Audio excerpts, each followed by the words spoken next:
Oke, assalamualaikum warahmatullahi wabarakatuh. Sampurasun, kumaha damang, hatur nuhun. Oke guys, di video kali ini saya menjelaskan ya terkait beberapa komentar di channel YouTube saya di konten yang judulnya mahasiswa Ambon Sentil Arteria Dahlan, dan satu lagi judulnya eh, saya juga sebagai suku Sunda walaupun saya asalnya dari Ambon. Itu ada beberapa komentar terkait bahasanya Arteria Dahlan ya, yang mengkritik Kejati terkait bahasa Sunda tuh. Nah, teman-teman tonton sampai selesai supaya jangan gagal paham. Ini beberapa komentar yang menuai kontroversial ya. Oke, komentar pertama datang dari Andre. Ya, Andre, nggak tahu dia ini asalnya dari mana. Komentarnya seperti ini, kurang lebih seperti ini. Maaf, seharusnya dalam satu rapat yang dihadiri berbagai macam suku, seharusnya pakai bahasa Indonesia karena belum tentu semua yang hadir paham bahasa Sunda. Oke, sini saya jelaskan nih, kawan. Jadi kita harus berpikir jernih. Yang saya katakan buat saudara Andre ya, yang punya komentar ini, bahasa Indonesia ya, bahasa Indonesia itu bahasa pemersatu. Sebagaimana dulu para pemuda seluruh Indonesia bersumpah. Ya, itu dijuluki sebagai bahasa pemersatu. Tapi bukan dilarang untuk menggunakan bahasa daerah dimanapun, sekalipun di dalam rapat. Kan saya sudah bilang, seandainya pejabat Kejati ini kalau ngomong dari awal sampai akhir dia pakai bahasa Sunda, itu bukan si Arteria Dahlan saja yang kritik, tapi semua peserta di situ kritik. Kan gitu. Nah, ini cuma ngomong satu dua kata. Kenapa? Karena kecintaan dia terhadap sukunya, kepada bahasanya. Kan begitu, kawan. Jadi identitas ya, identitas paling tertinggi dari sebuah suku itu adalah bahasa. Jadi tidak ada masalahnya kalau seorang punya kecintaan terhadap bahasanya, lalu dia ngomong di depan rapat. Itu artinya kalau memang kata saudara Andre di sini bahwasanya ngomong pakai bahasa Sunda di depan rapat, itu kecintaan dia untuk memperkenalkan walaupun peserta rapat itu dari berbagai macam suku, dari berbagai macam budaya, dari seluruh Indonesia peserta rapat itu. Itu artinya taktiknya Bapak Kejati ini agar memperkenalkan suku Sunda. Ya kan? Nah, kalau memang dia ngomong suku Sunda, nanti peserta rapat mengatakan bahwa bisa, oh iya ternyata Kejati ini dia orang orang Sunda, dia berasal dari Sunda. Kan enak. Nah, begitupun orang-orang di suku lain. Mereka berbicara pakai bahasa mereka satu dua kata, artinya supaya peserta rapat itu tahu, oh ternyata dia ini berasal dari Ambon, oh ternyata dia ini berasal dari Kalimantan. Kan begitu. Nah, bahasa pemersatu itu memang digunakan dalam forum-forum nasional, tapi tidak dilarang untuk menggunakan bahasa daerah, boleh-boleh saja.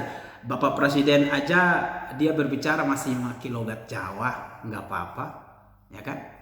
Kalau memang kritikannya seperti ini, untuk apa kita belajar bahasa Inggris? Kenapa kita belajar bahasa Inggris? Karena bahasa Inggris itu adalah bahasa internasional, ya kan? Kalau memang komentarnya seperti ini, ya untuk apa kita belajar bahasa Inggris? Bahasa orang kita ngapain kita belajar bahasa orang? Kan begitu. Nah, sementara bahasa Sunda itu sudah masuk dalam kurikulum, kawan.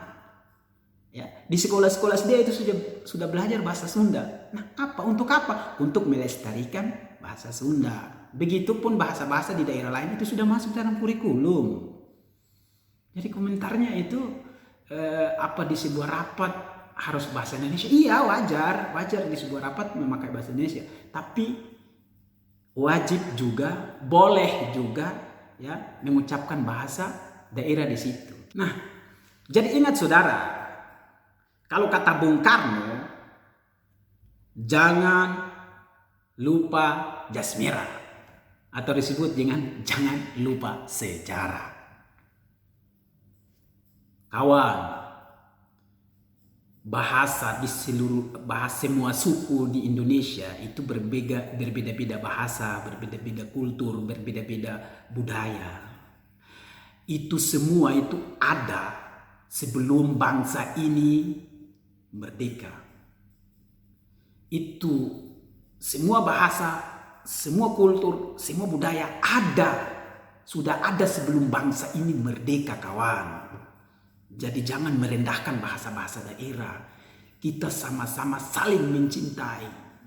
Kita sama-sama saling mengasihi. Suku Sunda mengorbankan jiwa dan raganya demi kemerdekaan ini. Suku Ambon mengorbankan jiwa dan raganya untuk kemerdekaan bangsa ini.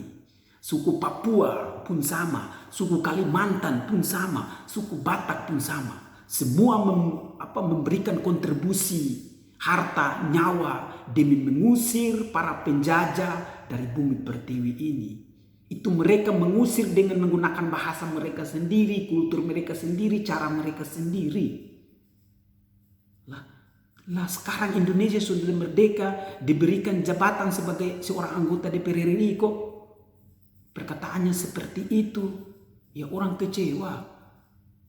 Berpuluh-puluh tahun berjuang demi kemerdekaan bangsa ini. Apa salahnya cuma ngomong bahasa Sunda di depan rapat, kawan? Begitu. Bahasa Sunda sudah ada dalam kurikulum. Toh orang-orang ngomong bahasa Inggris biasa-biasa aja. Ngapain sih belajar bahasa Inggris? Bahasa orang. Tapi bahasa itu bahasa internasional. Makanya kita belajar. Kan begitu analoginya, kawan. Nah, komentar berikutnya. Kalau boleh datang dari Nur Hayati, ya. Kalau boleh saya tanya Bung, coba tayangkan di mana arti Dahlan menghina bahasa Sunda atau orang Sunda. Kan tadi saya bilang, kawan, identitas yang paling tinggi dari sebuah suku adalah bahasa. Ketika bahasa dilecehkan, maka suku dia juga merasa tidak enak, merasa disakiti. Ini identitas, berbicara identitas, coy. Ya kan? Bahasa Sunda berarti isyaratnya larinya ke orang Sunda. Tidak perlu untuk kritik orangnya Sunda atau objeknya, tapi kalau kamu bilang bahasa Sunda saja, itu sudah termasuk orangnya juga. Kan begitu, kawan. Nah, komentar berikutnya lagi datang dari Patar Daniel, ya kan. Di rapat DPR memang nggak pakai bahasa Sunda, memang apa yang dihina bahasa Sunda nggak ada. Nah, ini namanya apa ya? Maksudnya berpikir rasional, kawan, berpikir rasional, ya. Dia bilang di sini memang apa yang dihina bahasa Sunda nggak ada. Lah iya kan? Ente dengar jelas, coba buka di YouTube tuh, dengar jelas. Kan kata Artiria Dahlan, Kejati jangan ngomong bahasa Sunda di rapat, harus diganti. Orang-orang takut. Dia minta penegasan. Itu kenapa? Itu bukan merupakan sebuah sebuah statement yang melukai hati masyarakat suku Sunda? Kan begitu. Lah apa salahnya? Nah, terus komentar berikutnya, Artiria Dahlan datang dari Atung Hermawan. Dia mengatakan Artiria Dahlan kebal hukum karena Artiria Dahlan anggota DPR dari partai PDIP. MK-nya Artiria Dahlan enggak dipanggil polisi, ya. Oke. Kan bisa, kalau komentar ini kan masyarakat suku Sunda bisa menilai. Bukan saja masyarakat suku Sunda, seluruh masyarakat Indonesia bisa menilai. Itu disebut dengan ketimpangan hukum. Kalau kata mahasiswa, ya, kata mahasiswa itu, kalau palu sidang itu sudah ada di mulut anjing, maka keadilan hanya milik majikannya saja. Nah, itu yang disebut dengan ketimpangan hukum. Hukum tebang pilih. Kan begitu. Artiria Dahlan ini dia kebal hukum, kawan. Bukan dia kebal hukum. Tetapi dia berada di dalam kubu penguasa. Akhirnya disebut kebal hukum. No, gak ada orang di dunia ini kebal hukum. Cuma karena dia berada di dalam sistem saja. Dia berada di dalam kubu saja. Dia berada di dalam gerbong saja.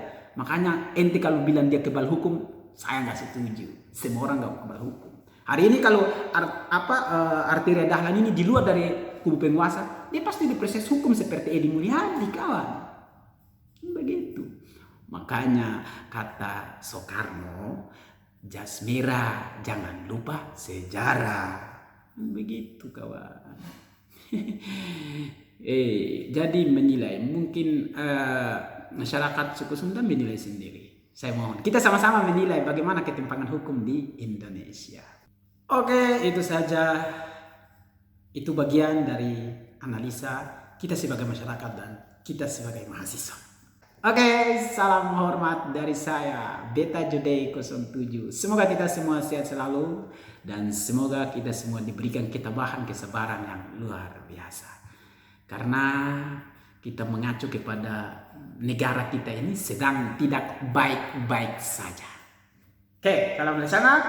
Hatur nuhun, kumaha demang, sampurasun. Semoga sehat selalu. Jika suka dengan video ini, maka jangan lupa like, comment, and subscribe. Agar kita sama-sama berbagi informasi, berbagi komunikasi, berbagi ilmu. Dan saya pesan buat teman-teman, bahkan masyarakat Indonesia, kalau baca berita, cari website-website yang resmi. Biar kita memberikan komentar itu sesuai dengan apa yang dituturkan oleh website tersebut ataupun media tersebut. Oke kawan, thank you so much.